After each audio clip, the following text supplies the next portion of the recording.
So please give a very warm welcome to our speaker tonight, Dr. Mary Averill. Thanks. Mary, thank you. Appreciate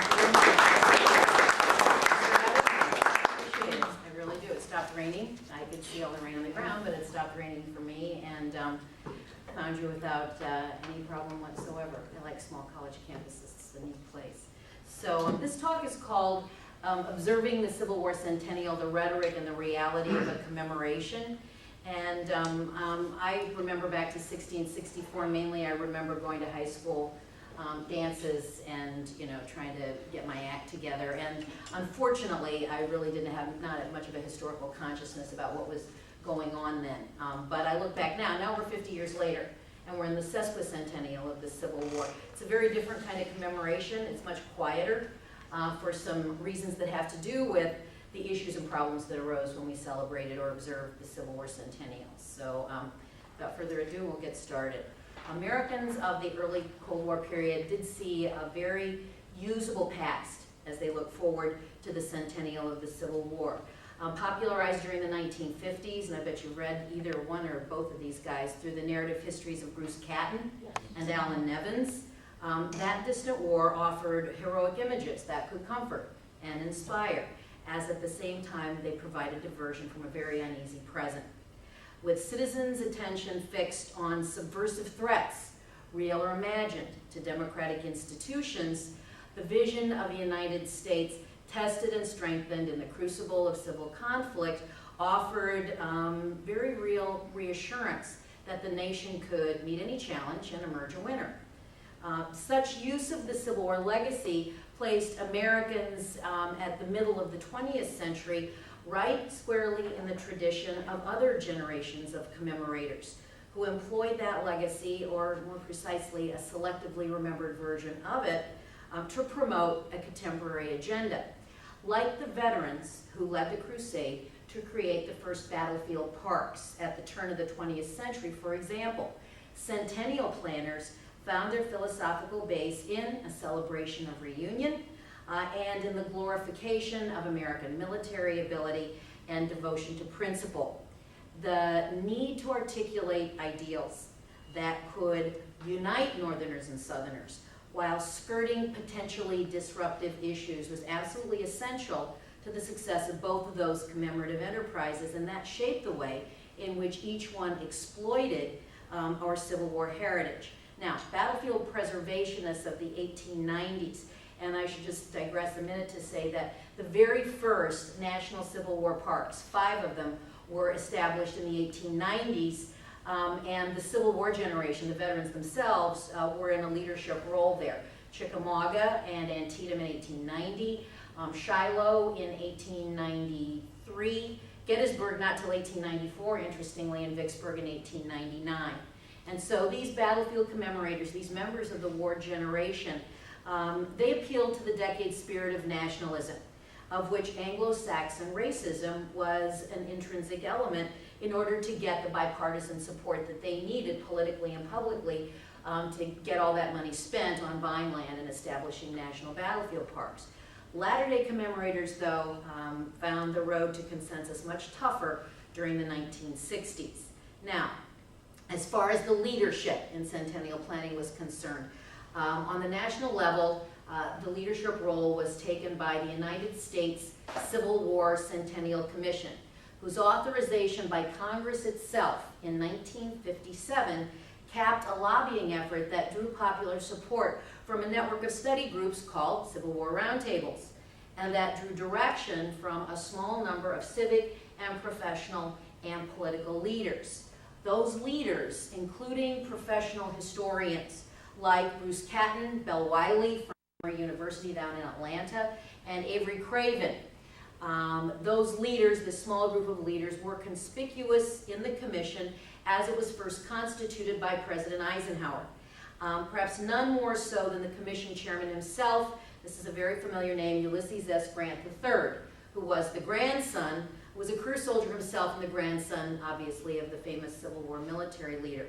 With General Grant as the commission chairman and Executive Director Carl Betts, B-E-T-T-S, who was a Baltimore investment broker and the chairman of the District of Columbia Civil War Roundtable. With those two gentlemen at the helm, what the National Commission tried to do was keep a handle on the development of ideology. And then they also promoted decentralization in carrying out the commemoration for both philosophical reasons as well as financial prudence, fiscal reasons as well. So they urged the creation of state commissions and local commissions, decentralize it and get those states and local communities to spend the money and to actually carry the thing out. So they urged the creation of these small local commissions that would organize activities for their own communities, for American cities and towns. And the aim here was to get the people involved, get as many people involved as you could in observances of local ties to Civil War history, like Waukesha's or Milwaukee's or my home community of Mansfield, Ohio, or whatever, and American bravery under fire. At any rate, as the planning moved ahead, an event that was very carefully symbolic of sectional reconciliation showed the usefulness of history in promoting socially or ideologically desirable goals, and really prefigured the effort to do that, to use the commemoration in that regard as they moved forward through the early 1960s. This particular occasion was in 1958, and it was the presentation of its Gold Medal Award from the District of Columbia Civil War Roundtable to U.S. Grant III. The award was bestowed on General Grant by none other than John C. Pemberton, the grandson of the general who had surrendered to the first Ulysses S. Grant at Vicksburg. I mean, isn't what a coincidence, all right? Speaking at that event was the Secretary of the Army, a man named Wilbur Brooker, and he urged citizens against this Cold War backdrop. He urged citizens to emulate the valor of Civil War soldiers in order to counter the threat posed by the so-called communist conspiracy, which he defined as the most ominous challenge since the birth of the nation. So, invoking, calling upon the memory of the Civil War, Brooker aligned himself with the Civil War generation of battlefield preservationists who themselves, when they faced external enemies, like the Spanish-American War at the turn of the 20th century, or domestic problems, also called up the memory of the Civil War to inspire patriotism and to promote social order, which is exactly what this individual, Mr. Brooker, was doing.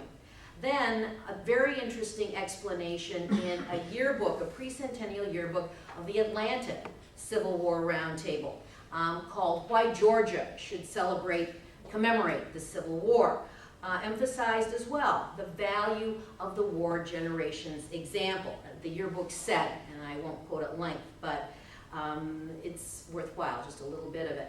The greatness displayed by our forefathers a century ago certainly is a precious heritage. Their strength is our strength. Their example is our example. And their standard, God-fearing, devoted, patriotic, brave, statesmanlike, and enduring, is our standard. You almost expect to hear apple pie and motherhood in there as well. There's a point to all of this, all right? Here's the deal. This particular statement emphasized American virtues. It's also a statement that very conveniently avoided issues like slavery and race relations. So something like this, a statement like this, did help citizens come together in remembering the Civil War while also allowing Southerners to feel good about a war that they lost. As the commemoration unfolded, though, the ideal of promoting national unity certainly endured, but persistent racial prejudice and the discord that it generated really were substantial stumbling blocks in the way of a peaceful and harmonious commemoration for 4 long years. At any rate, the Centennial's opening ceremony on the 8th of January in 1961 did reflect the interest that the National Commission had in appealing to a broad audience and certainly in advancing the theme of reunion and unity. Impartiality was the order of the day for simultaneous ceremonies that were held at Grant's tomb in New York City and Robert E. Lee's crypt, which, if you've ever been there, you know is on the campus of Washington and Lee University in Lexington, Virginia. So soldiers in full dress uniform honored both Union and Confederate dead during the New York observance, while U.S. Grant III, there he is again, praised General Lee as, and I'm quoting General Grant here, a great and knightly American soldier and citizen, unquote, in a telegram that was read to the people who were assembled at Lexington. The resolute idealism and certainly the conciliatory words and the rhetoric that you're hearing here of these simultaneous rituals in New York and in Lexington really kind of reflects a desire, a really strong desire to avoid contention, keep discussion, keep discourse on a very safe plane that officials on the national level really could not sustain indefinitely, much to their chagrin. And about 3 months later, about 3 months after this opening ceremony business in January, the Civil War Centennial Commission, the National Commission, in fact, was forced to deal publicly with the fact of a racially segregated society in a dispute that actually ended the leadership of both U.S. Grant III and Carl Betts. The controversy itself erupted where would you expect it to erupt? In Charleston, South Carolina. In the spring of 1961, on the occasion of the Federal Commission's yearly so-called National Assembly. This National Assembly had started in the late 1950s. It was held once a year, was sponsored by the National Commission, and it was a gathering of participants from local commissions and state commissions and also civic groups, and it was held to promote the centennial, give it some PR, and also so that they could discuss future programming and kind of share ideas. But when a politically prominent black woman named Madeline Williams, who was a member of the New Jersey State Centennial Commission, charged that she was not able to secure accommodations at the headquarters hotel in Charleston, protests from other New Jersey delegates as well as from the influential California and New York and Illinois and Wisconsin delegation, those commissions, immediately got wide media coverage, which resulted eventually in President Kennedy's intervention. He intervened and he moved the assembly out to the Charleston Naval Base, which of course was a desegregated federal facility. The fact that Kennedy intervened got all kinds of media attention, with papers like the New York Times and the Washington Post leading the pack. Finally, in an interesting, if unintended, reenactment of sorts, Southern attendees at the National Assembly responded to the uproar and the moving of the whole thing out to the Charleston Naval Base by seceding from the opening ceremony at the base and meeting at the originally scheduled Francis Marion Hotel in Charleston, calling their function, and I'm quoting them here, the Confederate States Convention, unquote. You gotta love this stuff, you can't make it up. I mean, truth really is stranger than fiction. There, at their meeting, the Southerners heard a man named Ashley Halsey. Ashley Halsey was a Charleston-born journalist for the Saturday Evening Post. I think most of us are probably familiar with the Saturday Evening Post. And he talked to the Southerners who were there, and in his address, he charged that northern states like New Jersey, remember he's Charleston-born, which he criticized as schizophrenic and discriminatory in its race relations, had no business criticizing fellow states for their racial policies or anything else for that matter. So things did not start out well. This commemoration did not start out auspiciously. Ultimately then, the April 1961 National Assembly stumbled, and it really did, to an uneasy conclusion. Its airing of the nation's dirty laundry really setting the tone and the stage for the commemoration that followed. What happened to Carl Betts and to General Grant? Well, in terms of fallout, Carl Betts was fired by the majority of his bosses on the National Commission within about 5 months of the public relations disaster there at Charleston that he had failed to avoid. As for General Grant, who was steadfastly loyal to Carl Betts, they were close friends and politically they were of one mind, General Grant resigned immediately when he really could not save his friend and ally and colleague Carl Betts. Replacing Betts and Grant on the National Commission were two very interesting men, both of them scholars, acknowledged scholars. Replacing Mr. Betts was Virginian James Robertson. I think all of you probably are familiar with Bud Robertson and his books. He was a much younger man, gray hair. I've seen pictures of him, and he was a scholar, a well-known scholar. He took Carl Betts's job as the executive director, and replacing General Grant was Columbia University's Alan Nevins, the author of that multi-volume thing on the War for the Union. Now, when he assumed his job, Alan Nevins gave a talk in which he kind of advanced his vision for the observance of the centennial. And he did, in that he offered kind of his statement about his goals for the centennial. He did repeat previous calls for honoring the well over 600,000 fallen Americans during the war. He also broke some important new ground when he urged that the sacrifices of black troops, virtually all of whom were Federals, that those needed to be acknowledged as well, he said. But when he urged recognition, and I think this is a very interesting juxtaposition that he does here, so watch his words.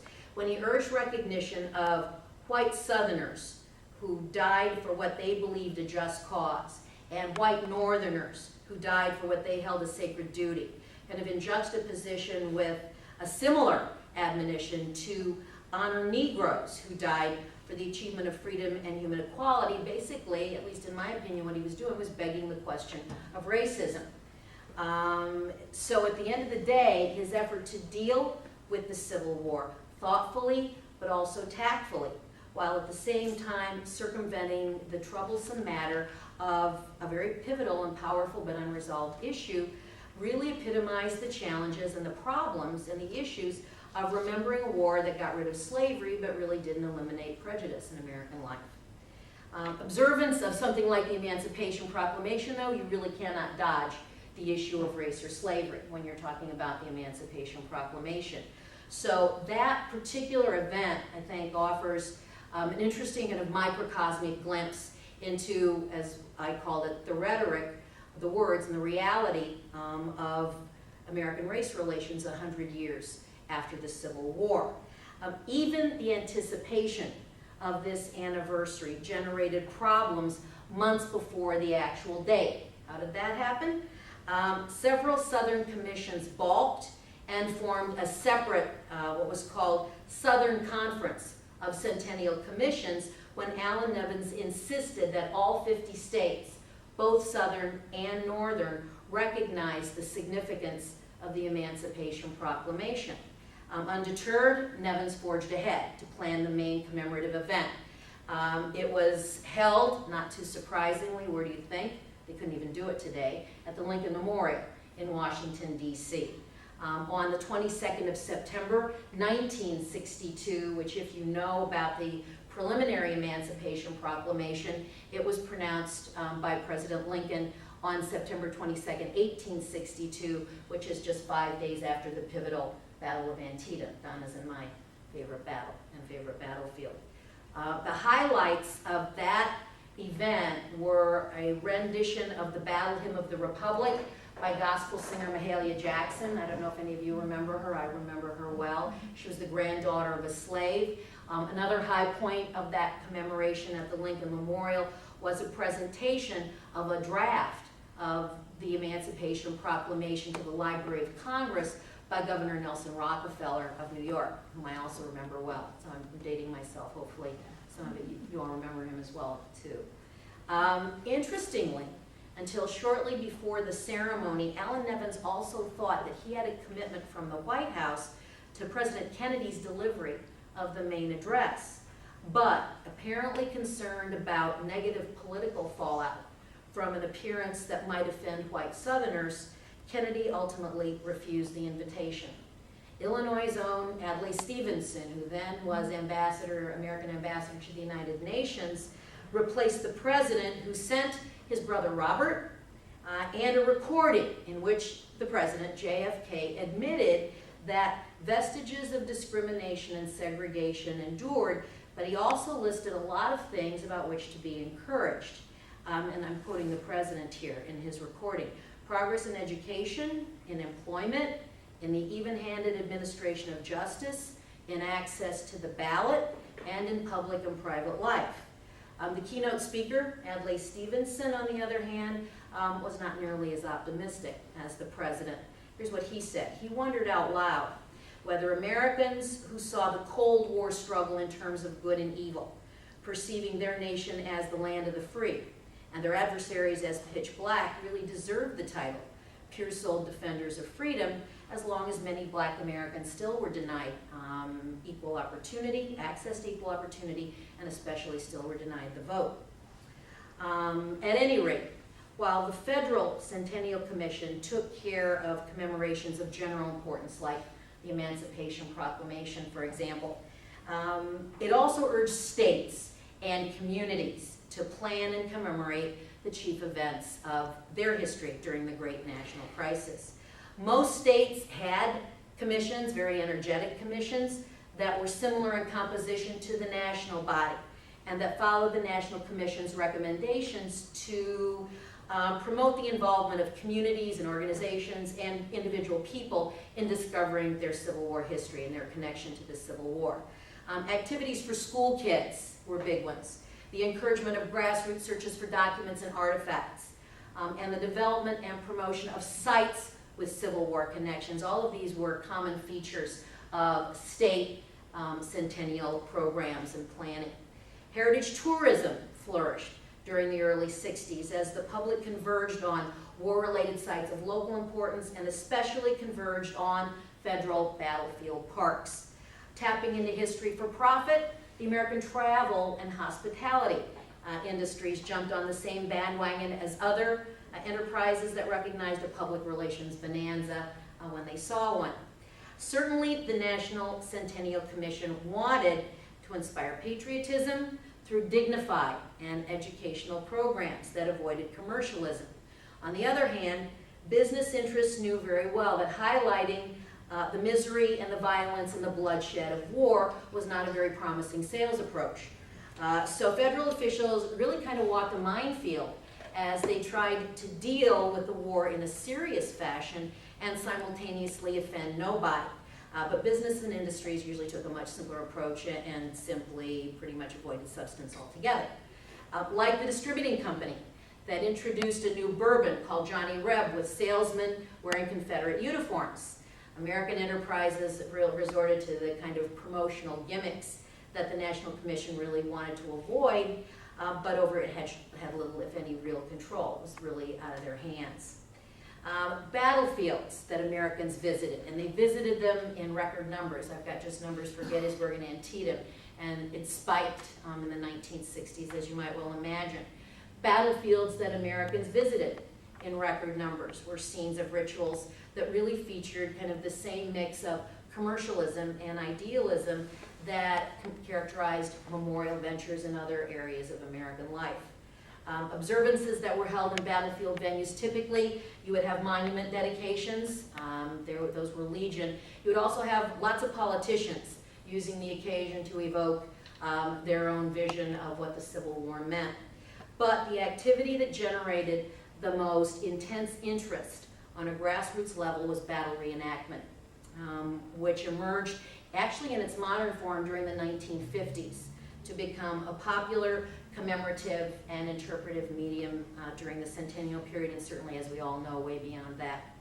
Now, reenacted battles usually ended with pretend enemies kind of striking a conciliatory pose. But reenacting did generate its own share of opposition and controversy during the 60s. A member of the National Commission, Bruce Catton, who really got me introduced, maybe as he did some of you, to loving narrative history and really being interested in the Civil War. He was a member of the National Commission. He expressed the troubling side of reenacting for himself and a lot of other people when he asked rhetorically of a Richmond audience, and I'm quoting Mr. Catton, "Is it proposed to reenact the burning of cities, the march to the sea, the appalling bloodshed of this most sanguinary conflict," unquote.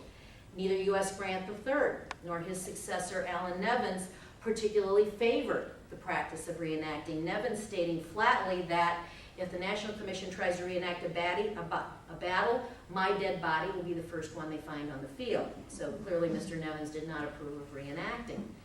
For his part, as I said, General Grant was not comfortable with reenacting in the abstract, but he did concede that reenacting did spark young people's interest in history. It really sparks all kinds of people's interest in history. So for that reason, maybe, his name, General Grant's name, appeared on the letterhead of the so-called First Manassas Corporation, which was the organizer of the first major reenactment of the centennial. Now, the National Commission was not involved in formally sponsoring this reenactment at Manassas, but it cooperated with the planners, and so it did become identified with the July 1961 simulation of the Battle of First Bull Run. National Guardsmen and also members of reenactment groups presented phases of that contest for 3 days, for over 3 days, for over 70,000 spectators who paid $4 for grandstand seating, $2.50 for the rental of a folding chair, or stood at no charge. And even though the spectacle culminated with Federals and Confederates coming together to sing God Bless America, that surface harmony really belied kind of a problem-filled event. For example, heat exhaustion, injuries from bayonetings and other accidents that occurred in the midst of battle felled a number of soldiers. But a more fundamental issue emerged with the observation of one participant who later, after the fact, was quoted as saying that many on both sides appeared intent on refighting the Civil War, and he noted his own fear that some drunken hothead would decide to really let fly with a mini ball during the reenactment. This is a quote that I read in a very interesting book about the history of reenacting and reenacting during the centennial. Then in the aftermath of this entire event, media condemnation was fairly widespread about the way it had been carried out. And that reinforced reservations about further involvement in these kinds of undertakings on the part of both the Civil War Centennial Commission and also on the part of the National Park Service, which actually had allowed the mock battle to be held inside the boundaries of Manassas National Battlefield Park in Northern Virginia. Also, the fact that some injured reenactors actually tried to sue the National Park Service. Try to do that now, they don't have any money, so we're going to get nowhere. But some injured reenactors actually did try to sue the National Park Service for the failure to take safety precautions. No doubt also contributed to the Park Service's misgivings about holding similar events on federal property. Finally, the criticism, and it was fairly widespread, that reenactments trivialized the loss of human life and the basic tragedy of war eventually came together with issues of resource protection, and so persuaded the Park Service to institute its current policy that prohibits battle simulations inside of federal parks. Then, in their final report to Congress, federal commissioners summarized pretty well, I think, kind of the boundaries of contention over reenacting as a commemorative and educational medium. You sort of get the upside and the downside. And here's what they had to say, and it's a pretty decent summary. Defenders asserted that reenactments provided realism and color and pageantry, that they enabled a lot of people to take a direct part in the centennial, and that they brought authentic sights and sounds of the Civil War to even greater numbers of people. The opponents, on the other hand, deplored the intrusions of commercialism and a carnival atmosphere, which they stated were an affront to good taste and an abuse to history. And my favorite line is the last line, a masterpiece of understatement. The debate over this question never was resolved, and it really never was. So at the end of the day, the problem is the following. Sponsorship of reenactments in most cases belong to state commissions. Local committees or private organizations really were the ones who supervised the planning and the execution of the numerous such events that mark the anniversary. So here's the bottom line. The United States Civil War Centennial Commission actually distanced itself from the practice of reenacting, but it had no authority to prevent sham battles, which enjoyed a lot of popular support throughout the course of the centennial. Maybe the most ironic thing about all of this reenactment business is the fact that commission members who collectively emphasized military valor and physical courage as major centennial themes. Individually, as we heard with Bruce Catton, for example, and Alan Evans, individually they were among the most outspoken critics of reenacting. So national officials found themselves in a situation to which they actually kind of contributed, if not one of their own making, when they promoted American bravery under fire as a principal theme. As far as participants and their goals, reenacting did a lot of different things. It enabled some people to memorialize what they found most meaningful about the Civil War.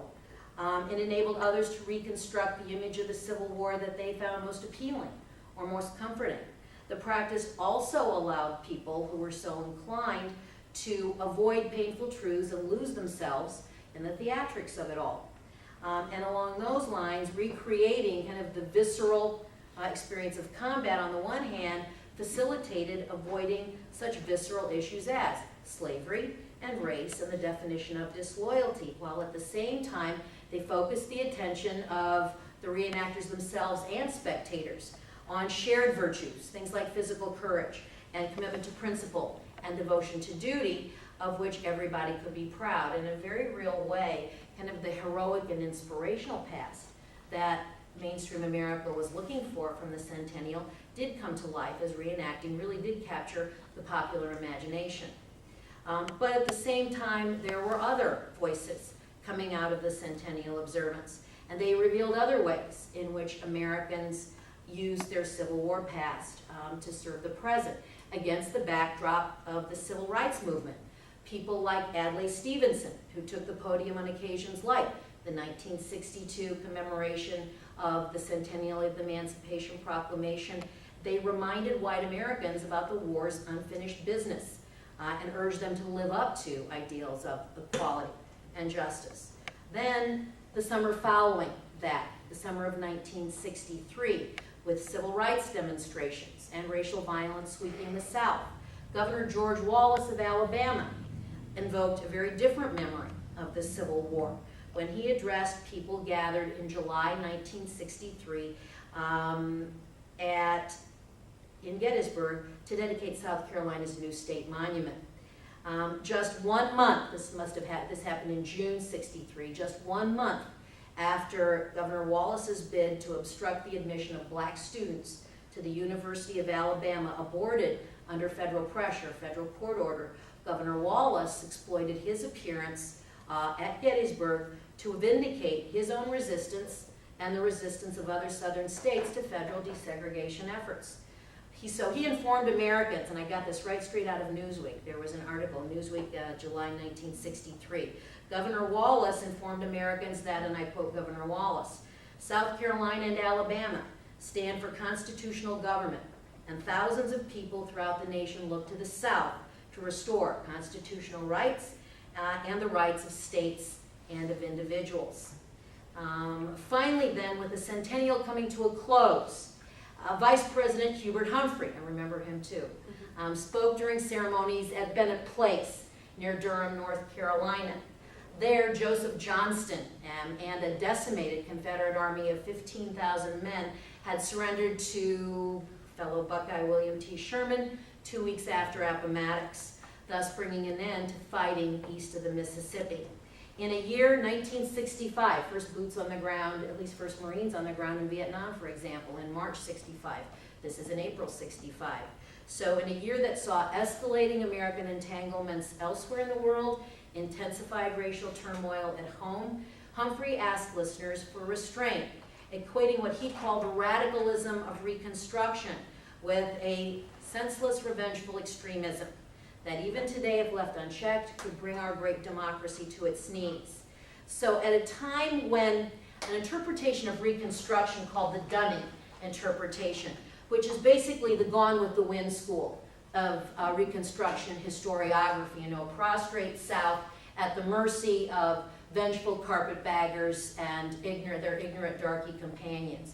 At a time when that Gone with the Wind school of Reconstruction historiography was really undergoing thorough revision, Vice President Humphrey still used that image of the Reconstruction era and of the Civil War in order to appeal to a Southern audience. And so really to promote the solidarity that was absolutely essential as the United States confronted serious problems both here at home and also abroad. This was not a surprising finish to what one commentator has called, very interesting phrase, one of the oddest, most prolonged, and often strained commemorations in American memory. So, the 1950s did see citizens increasingly worried about dangers to freedom and national security in a post-war world that seemed disconnected from situations and experiences that they were familiar with. Those kinds of concerns then moved Americans to embark on a quest for an epic past, a reassuring past, above all a past that they recognized. And it was a past that they hoped to find with the centennial of the Civil War approaching. As the anniversary ran its course, however, the difficulties that really were inherent in remembering a war that validated nationhood and abolished slavery but left racism intact surfaced again and again.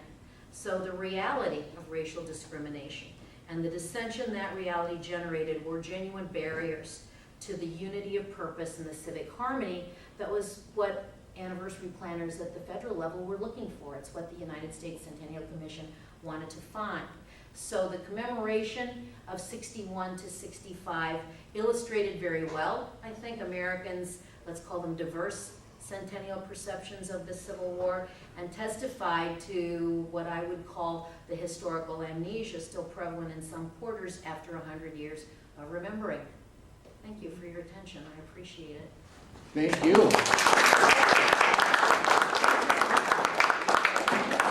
thank you for your attention. I do appreciate it. And I was a kid in high school and we were worried about did I have a date, which I usually didn't on Saturday night. And I truly was not paying much attention to any of this stuff.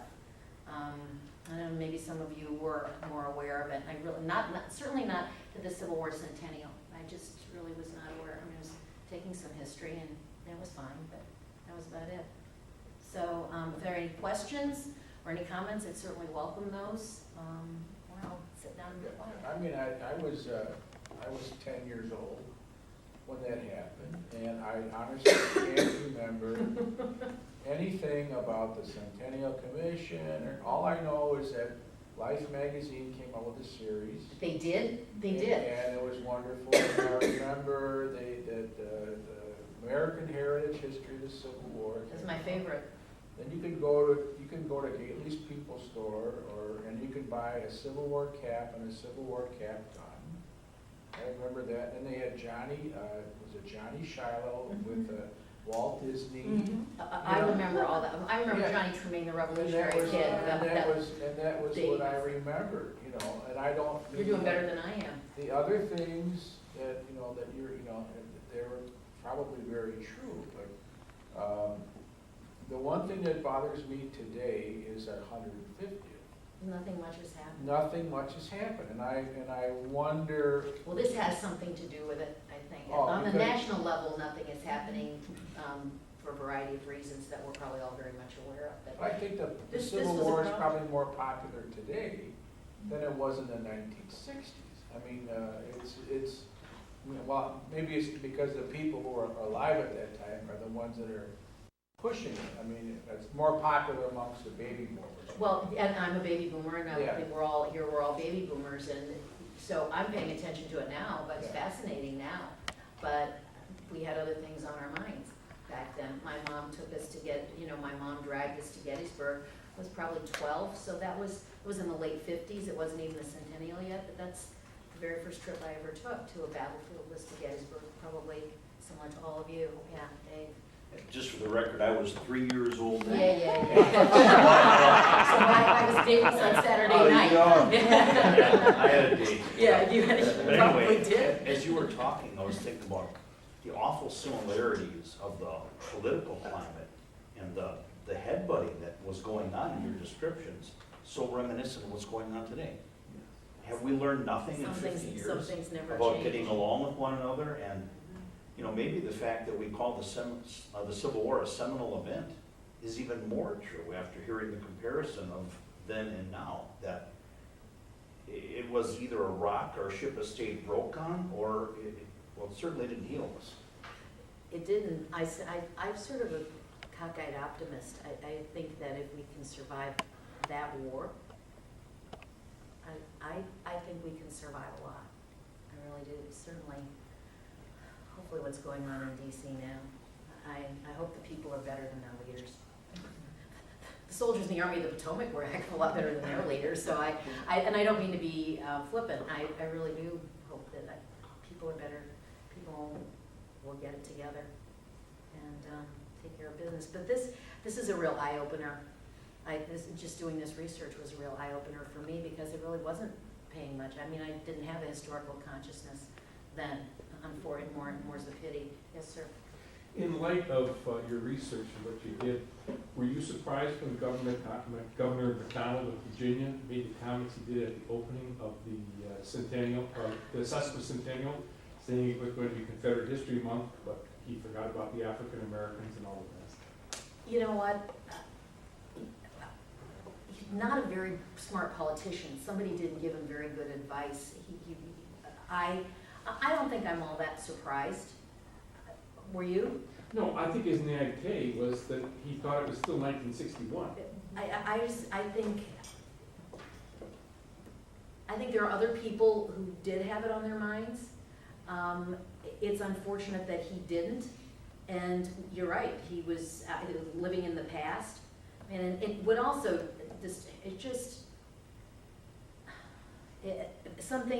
more things change, the more they stay the same. And I think that the reason that there's not more on the national level, some southern states are doing a lot. My own state of Illinois has no money.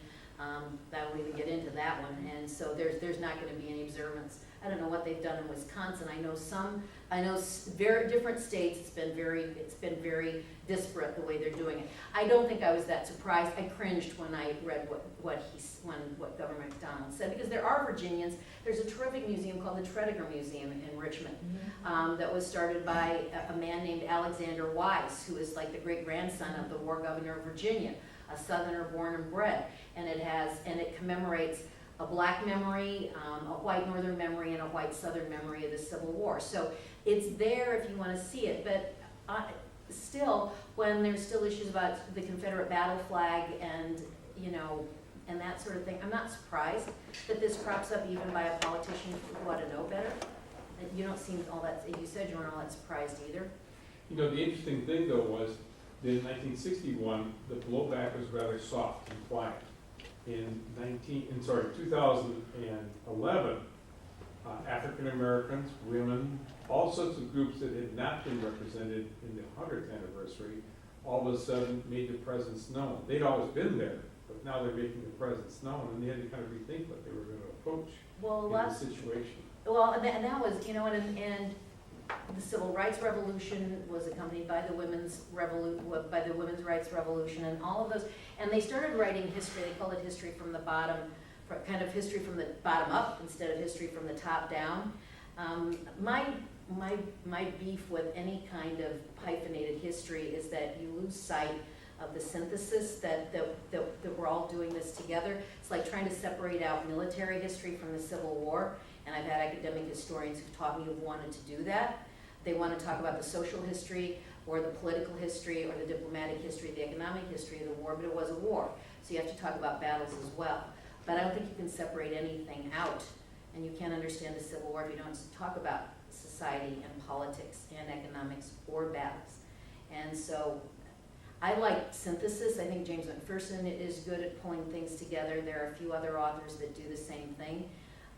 But things have changed since then. I do hope that they don't kind of throw the baby out with the bathwater and avoid military history altogether. I take issue with that, and academic historians are past masters at it. Because I've had academic historians, and one who totally avoided the war, talked about abolitionists and Reconstruction. I learned a lot about both, but he didn't want to talk about the war. On the other hand, military history doesn't mean anything if you don't have the rest of it. So I think your point's well taken. They all fit, but they've all got to fit.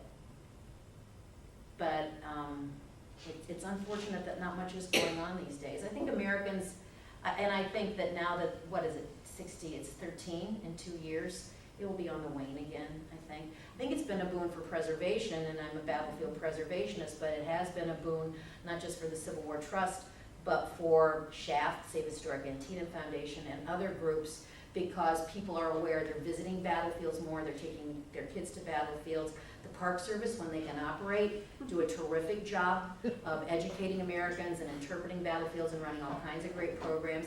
And they can't do battle reenactments in federal parks, but they can do artillery firings and they can do encampments, so they can do the living history that really gets people involved. They just can't do battle simulations where they take shots at other human beings. So it's a real shame that, you know, here we are in the middle of a great opportunity and it's getting lost, although people appear to be finding their way beyond that. I don't like the position the Park Service is put in. I like the National Park Service, and I think they find themselves kind of in the middle. I didn't mean to get into this, but they find themselves in the middle of a real tough situation, and I think that's unfortunate. We were at Gettysburg for the 150th, and I thought was that the huge. parks, it was huge. They did And a what good- was really gratifying was seeing all the families there. So people Brought want their this. kids, they want it Right. desperately. People want it desperately. They do. And the Park Service did a great job. They You know, always I mean, it do. was hot, and they were out there with water at every stop, and, you know. And good following programming, you I'm around, sure. and great programming. But it was just, I mean, it was really encouraging to see that there was, you know, that the public just turned out for it. And they, you know, these big van loads full of kids, and, you know, they just soaked up every minute of it. They do a great job, they really do. And I think that in terms of, I mean, they interpret the battlefields themselves, but also, getting back to what you were saying about the war itself, because of the way that, because of changes in historiography and understanding the Civil War, and that you can't deny that race and slavery had something to do with it. The Park Service itself, and it's taken a lot of heat from some people, has been much more inclusive about including issues about cause and effect. Why were all of these soldiers killing each other on these battlefields in the first place? And what was it all about? And why were soldiers there? And there have been some wonderful books written. Jim McPherson has, I mean, there's a whole genre of books about why were the soldiers fighting, and they've looked at their letters and their diaries, and they've talked about everything from Union to my buddies were going, to you will find abolitionists, or I was fighting, my own great-grandfather enlisted twice in the Union Army from Ohio, but I don't know why he enlisted. I give my eye teeth to have a diary or a letter that said, was he an abolitionist? Was he doing it because other young men in his community did it? What did he think of race? What did he think of slaves and slavery and blacks? I have no idea, but the Park Service is interpreting those, in the new Gettysburg Museum and in the films that they're making, and they've taken heat from neo-Confederates, from people who don't think that they should be doing that the battlefields are there just to discuss the battle. Well, the question is, why were there 23,000 casualties at Antietam in 9 hours? What were they there for? It has to be broader than that. The reason they never did it in the first place because it was the first, and that there's a good reason for that. The first generation that established these battlefields was the war generation.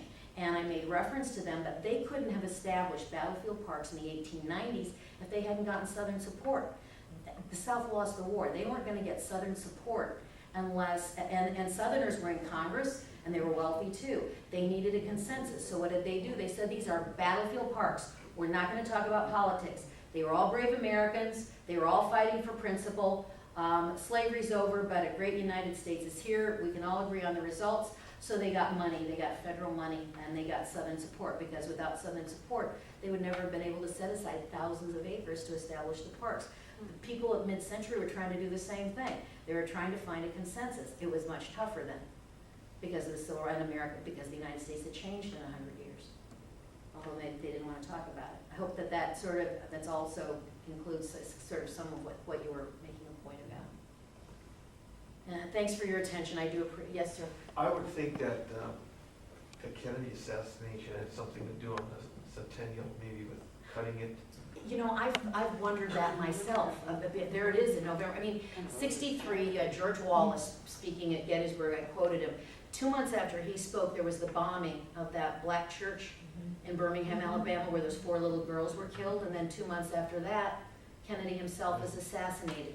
And I remember thinking, I wonder what that did to the centennial. I really don't know, and I'm sorry that I can't offer you anything on that. But it's sure it's well worth looking into. And you know what? I didn't think about this, but this is, if you're interested in this book, I recommended it, and Donna's reading it. It's called, I didn't have access to this. I researched this for my dissertation, and it was before this book was out. But this book did help me revise this a little bit with some good information on that mess at the opening ceremony in Charleston, South Carolina. It's called Troubled Commemoration by Robert Cook, and it's very readable. It has some good stuff on some of the history that was being written then. If you're interested in how the civil rights movement was impacting the writing of Civil War history, it certainly was. So so I highly recommend it. I'm reading some of it myself, and I started at the back, so I'm reading the back first and the end of it, and then I'll dabble in the rest of it. So just to comment on the book too, after Mary suggested it, I have it on my Kindle, and it's like probably one of those you really don't want to get on an electronic reader because it's just too hard to go up and back rather than page by page. But where Mary started at the end, I'm starting at the beginning of the book, and I'm actually in chapter 2 on the book now. And it is truly very highly readable.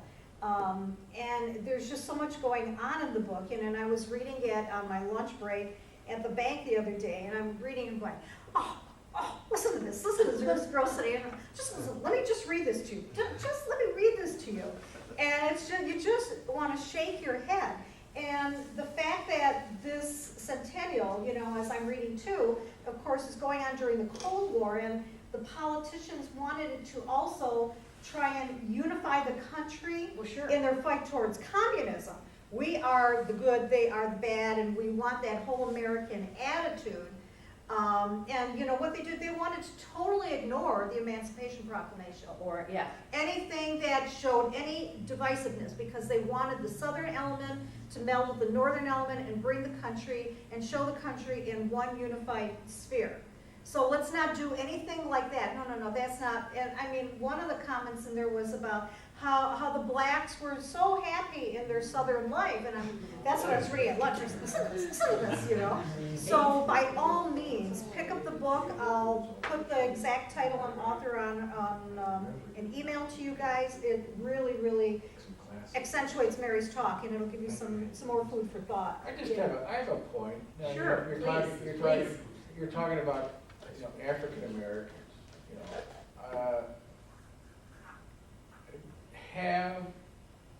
Has that community, and I don't know, I'm not just thinking on top of my head, have they embraced Civil War history? Or is it a part of history that's so painful to them they don't want to get involved with?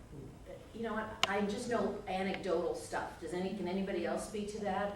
Yes, I ma'am. can a little bit. One of my customers, my office has got a wide variety of things in it, and part of it was my Civil War books on my shelf. And he came in and sat and talked to me. Oh, the Civil War, I love reading, and we were back and forth and very into it and asking questions. He says, I've never got to dig into it a lot. And I said, well, I got into it, here at Carroll College through checking my ancestors out. I said, did you have anyone in your family fight in the war? And he just said, Mary, he says, I can't tell my family history much past my grandfather because there aren't any records.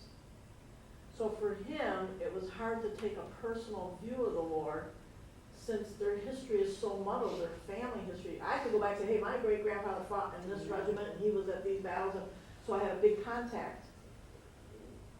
with that.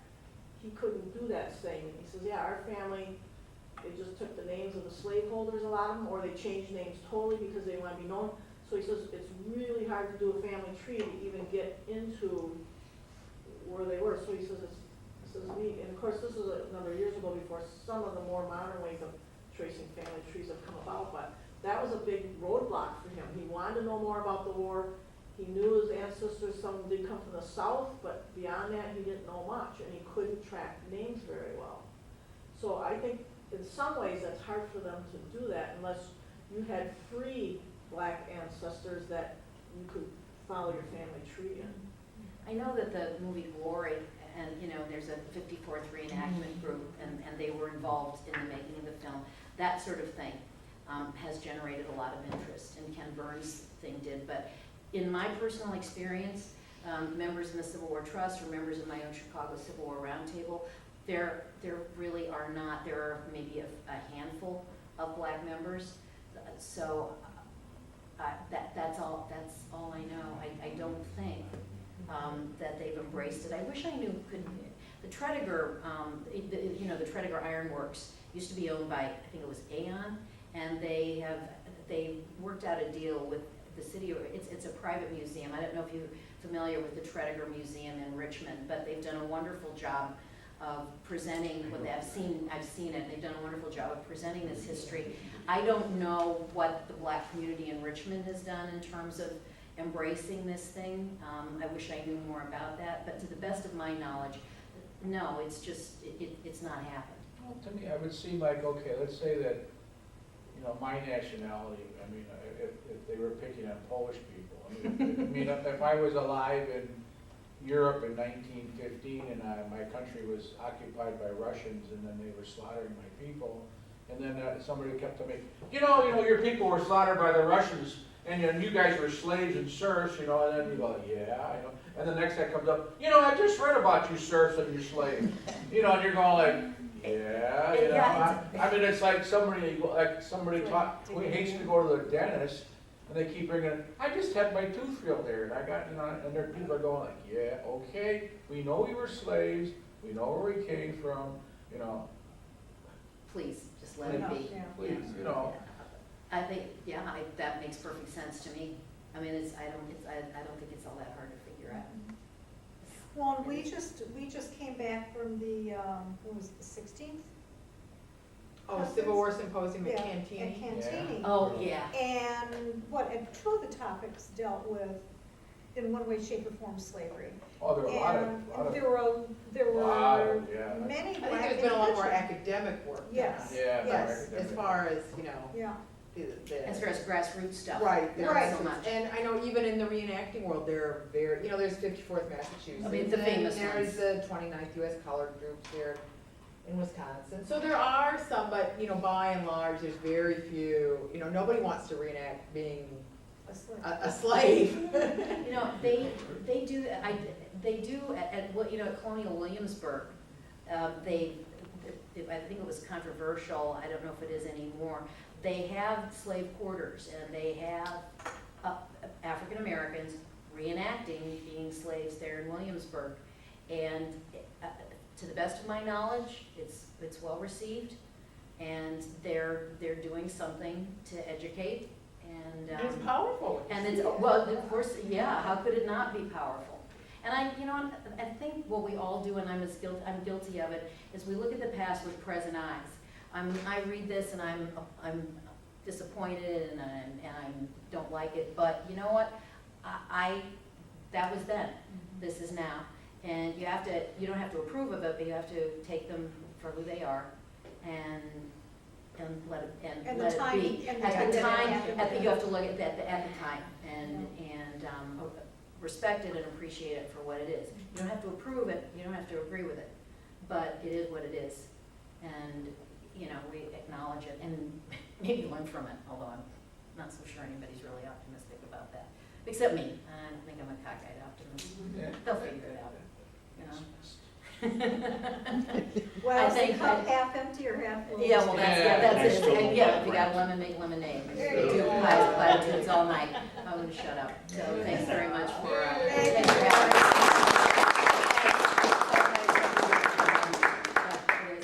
Thank you again for having me. It was Mary, I great want fun. to thank you You're welcome. Thank you for coming. I hope everybody enjoyed it as much as I did. Thank Thanks. you all for showing up tonight. And make sure you show up again next month. I wanted to thank